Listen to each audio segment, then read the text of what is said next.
Mais vous savez, le cas des autistes est le plus dramatique, mais c'est quand même relativement dramatique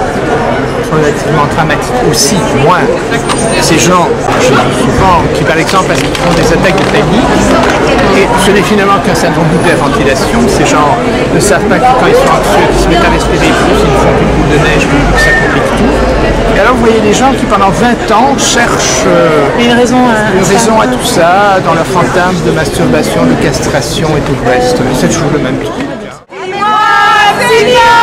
Les années ont passé, pourquoi n'as-tu jamais songé à te former? Dans tous les pays, toutes les théories, tu es le seul aux avenirs. Non, non, non, ne t'approche pas, non, ne t'approche pas, non, de nos enfants différents. Non, non, non, ne t'approche pas, non, ne t'approche pas, non, tu pourrais enfin les voir heureux.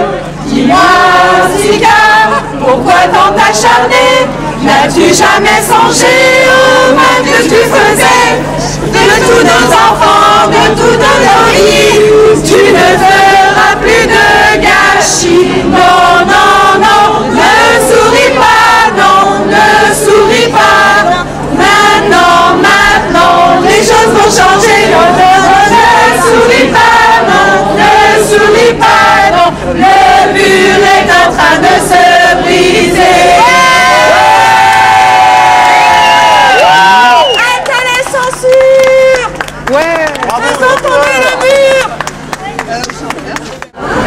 Là, nous devons rester très humbles aussi, les comportementalistes n'ont pas de clé miracle, bien sûr. Hein. Si vous voulez arrêter de fumer, il faut souffrir. Mais eux, ils sont vraiment nuls. Hein. Enfin, écoutez, puisque les choses changent quand même en Europe et que nous sommes maintenant européens, tous les espoirs sont perdus. Oui, et puis les parents commencent à se documenter, se former, à risquer des alternatives, etc. Donc forcément, les parents, nos enfants seront plus... Enfin, moi, mon gamin, il pourra aller sur le demande d'un psychanalyste, hein, s'il a envie, quand il sera grand, il pourra parler, il sera autonome, il aura une pensée personnelle, etc. Non, c'est vrai que c'est très bien. C'est tout à fait, c'est les parents qui vont changer peut-être les choses et je trouve dans une déformation, la génération sacrifiée, la génération intermédiaire, la mienne, et puis votre génération de parents révoltés qui fera peut-être la différence. Et ensuite, ce sera nos enfants qui auront le relais, je pense. Ce serait bien, comme aux États-Unis. Dans une partie, j'espère. Parce qu'aux États-Unis, c'est beaucoup ce qui s'est passé. L'idée, c'est de faire très très attention. Il y a des formes tellement sévères d'autisme.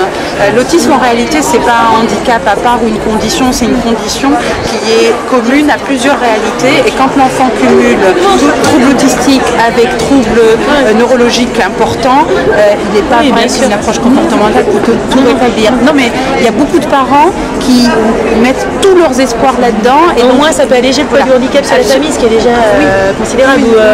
On donner la dignité élémentaire, pouvoir être continent, se laver soi-même. On n'obtient pas ça avec des enfants qui sont autistes et qui cumulent d'autres pathologies. Or, il y a beaucoup de parents d'enfants autistes qui méconnaissent, et donc pour eux, c'est le salut. Et moi, je connais beaucoup de parents qui se sont détournés de l'approche comportementale simplement parce qu'au départ, on leur a fait une promesse de, entre guillemets, guérison. Il faut faire très très attention. Je suis d'accord là-dessus, puisque je pense aussi c'est qu'il y a beaucoup de gens qui s'engagent dans une approche comportementale sans comprendre ce que ça signifie aussi. Et ça veut quand même dire que soi-même on se sent à l'aise dans ce choix éducatif-là, le couple, enfin les deux parents se sentent à l'aise là-dedans, tout l'environnement de l'enfant, que tout le monde adhère à ces démarches-là, et qu'aussi tout le monde a bien compris qu'on ne fait pas ABA 2 heures par jour et puis après c'est terminé, quoi. Enfin, l'environnement il doit être constamment conditionné, et puis que l'enfant doit recevoir les bonnes réponses à son comportement. C'est la situation qui fait, c'est toute situation qui fait l'occasion. Et ça, je pense qu'il y a beaucoup de familles aussi qui ne saisissent pas dès le départ, ce qui fait que les traitements ne fonctionnent pas très très bien, ou voilà. Et après, mais vous avez aussi des professionnels. Moi, j'ai vu des professionnels. Des professionnels qui comprennent l'autisme. aussi que l'argent qui est versé au niveau de l'autisme, qui doit être versé par les familles, souvent dans les dossiers généraux, eh ben, ils sont remis à ces incapables de psychiatrie. C'est eux qui s'empochent. Des professionnels qui comprennent l'autisme et qui ont appris la technique comportementale et qui du coup savent l'appliquer. Et moi j'ai vu des comportementalistes complètement qui ont appris une partie de l'approche comportementaliste et qui l'appliquent. On se dit ils ont n'importe quoi. Il y a c'est dans toute. C'est un problème aux États-Unis. Oui, bien sûr. Aux États-Unis, comme le type n'est pas protégé, pas plus que celui de psychanalyste, vous pouvez dire que vous êtes psychanalyste et comportementaliste. Allez, ouais, je vais être psychanalyste. oui. Alors, sur le mot conditionnement, il faut que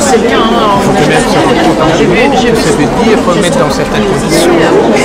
Et s'il y a bien des conditionneurs, ce sont les frontières qui vous mettent dans des conditions très particulières, c'est vrai qu'elles sont les mêmes des vérités égoïstes. Donc chez Freud, c'était toujours le polygame et l'homosexualité. S'il y a bien des gens qui conditionnent, donc tout le monde, au fond, d'une certaine manière, met dans certaines conditions, le bon instituteur d'ailleurs, il met ses élèves dans de bonnes conditions pour qu'ils apprennent, mais il est conditionné lui-même par je suis en train de faire retraiter depuis peu de temps Jacques Anguillard. Ah, c'est vous. Je suis très heureuse de vous rencontrer. Très. Je suis très contente de vous rencontrer. Je n'ai pas encore rencontré Sophie Robert, dont ma femme voulait absolument la voir. Elle est allée à Lille et elle va sûrement la rencontrer. Alors on est...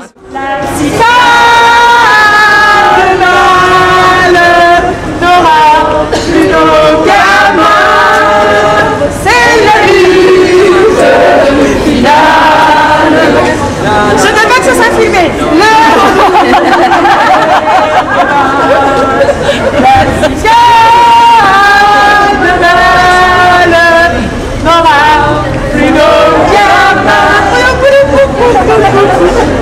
Je ne sais pas si vous connaissez Alfred et Françoise Bruno, qui ont fait un travail extraordinaire, qui ont beaucoup publié dans les années 70.